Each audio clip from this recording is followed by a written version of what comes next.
Chapter 32. Barbarians at the Gates. The Fall of America. The Barbarian Principle. 1,000 men who fear not for their lives are more to be dreaded than 10,000 who fear for their fortunes. A position at the top of the pecking order is not permanent. Far from it. Animals who make it to the peak know that simple fact. They see that yesterday's adolescents have become today's restless adults and watch warily as these youthful challengers size up the odds of knocking their elders off the top of the heap. Dominant beasts remain vigilant. But a strange thing happens to nations at the pecking order's apogee.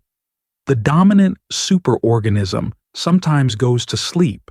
It falls complacently into a fatal trap, assuming that its high position is God-given, that its fortunate lot in life will last forever, that its lofty status is carved in stone.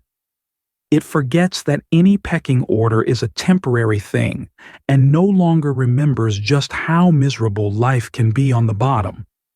The results are often an unpleasant surprise. We all know that Rome was picked apart by peoples any respectable Roman could see were beneath his contempt. The barbarians didn't shave. They wore dirty clothes. They were almost always drunk. Their living standard was one step above that of a mule. Their technology was laughable.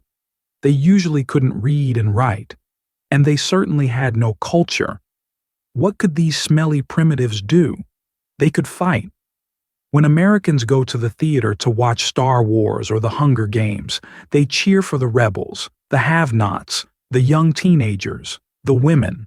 The youth like Luke Skywalker and Princess Leia from Star Wars, and Katniss Everdeen, the 16-year-old female protagonist in the Hunger Games, capture that rebellious essence, the youth, the vigor, the purity, and innocence of the rebellion. Katniss takes on the evil empire oppressing her family, and the villain in the movie, an old white man named President Snow. I recently watched Star Wars, The Last Jedi, and I literally fell asleep in the middle of the movie because it was neutered by Disney, who now owns Star Wars.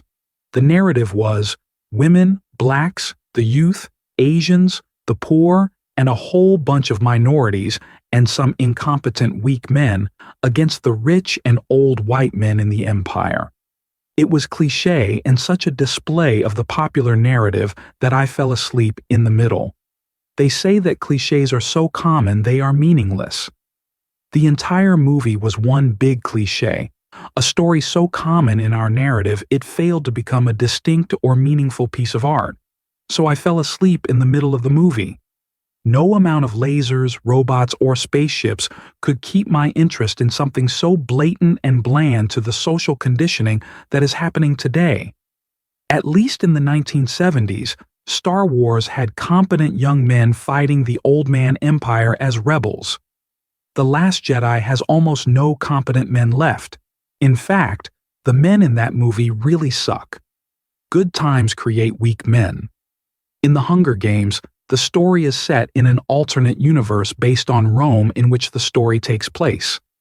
The alternate post-American futuristic Roman universe is fully equipped with bloody gladiator games, an oppressive Roman-style American government, and tribes of poor have-not barbarian teenagers who wish to overthrow the empire. The story is full of Roman names like Cato and Panem, which is the name of the nation.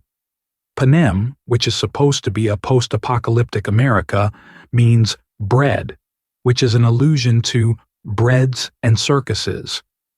The gladiator games of Rome were the breads and circuses that the bloodthirsty Romans loved to watch. Fittingly, the oppressive empire in the Hunger Games loves to watch blood sport as well. The irony is, we, the Western world, are the evil empire and not the rebellion. We are Darth Vader and the endless waves of stormtroopers invading primitive backwater societies and utterly crushing their way of life. We are the sinister and menacing faceless foot soldiers in the Hunger Games from District 2 who are cold-blooded killers and who carpet bomb women, children, and innocent civilians. We are the Empire, and we kill and exterminate the disorganized bands of teenagers running around in the desert who are freedom fighter rebels in both Star Wars and the Hunger Games. But somehow, we cheer for the rebels. We cheer for the barbarians, even though we are the Empire. Sometimes reality is stranger than fiction. It seems ironic, but ironic is an understatement. We want the rebels to win, but we are the Empire stomping people down daily across the world and bombing families with robotic predator drones that are controlled by our young men with Xbox controllers. The young American recruits had played so much Xbox and had done so much killing through video games, they didn't need much actual training to fly predator drones across the world and bomb the primitive barbarians and teenage rebels across the world. How clean, how convenient, real killing done through a TV with an Xbox controller.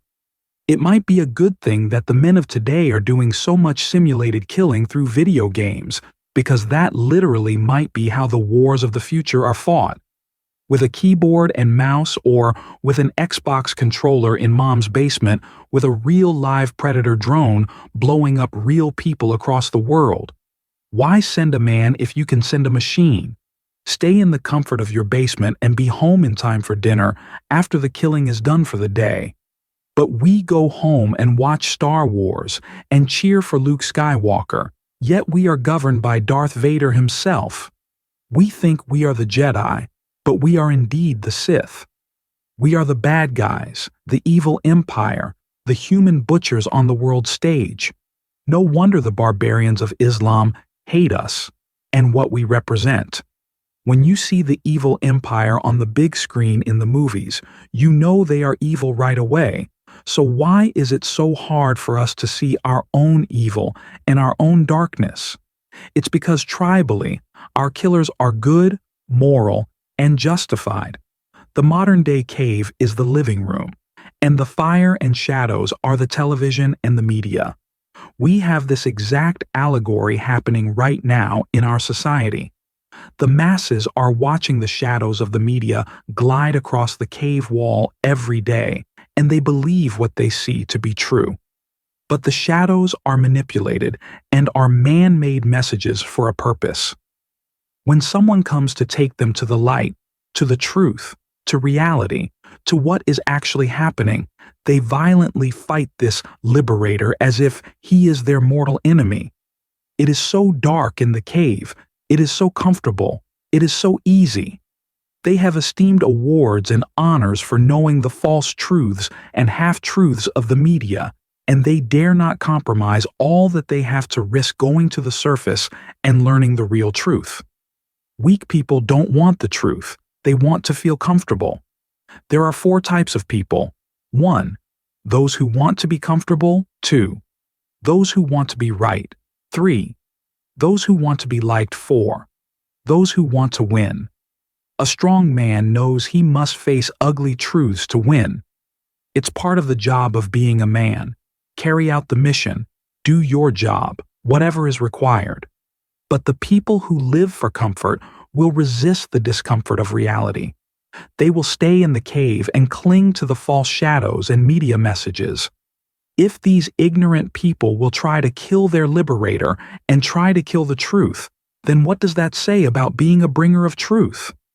Donald Trump comes to the American people as a strong man and a liberator, a protector, a father figure with practical solutions. And what do the people do to their liberator? They would kill him if they could. This literally has happened on television with female comedian Kathy Griffin literally beheading a doll of Donald Trump on TV. She is trying to kill her liberator if she could, and that is power of darkness, the power of ignorance, and the power of the manipulated shadows on the wall. The Romans brutally murdered and crucified a preacher named Jesus as he came with lessons from God on how to live a better life. The Romans murdered their liberator, the man who was there to show them the way, and later Rome fell to the violence of the Germanic barbarians. The messages we see on the wall, the shadows, the media, always have an agenda, and as we established earlier in this book, the media messages are subversive. The messages in the school are subversive. The destruction of religion is subversive. The destruction of the family is subversive. Feminism as a movement is subversive, and all of this is to weaken the protectors of the tribe and weaken our society to a point so that we can be taken without war or even without force. We will beg to be taken because the images of the shadows will have become so strong in our minds. We will see them for pure truth in our minds, even though they are manipulated and false. Only when you believe in false truths would you seek to kill your liberator. To bring truth to the masses is an extremely dangerous business. But as a strong man, it's a necessary part of the dangerous job of being a leader. The survival of the tribe counts on you. Everything we hear is an opinion, not a fact. Everything we see is a perspective, not the truth.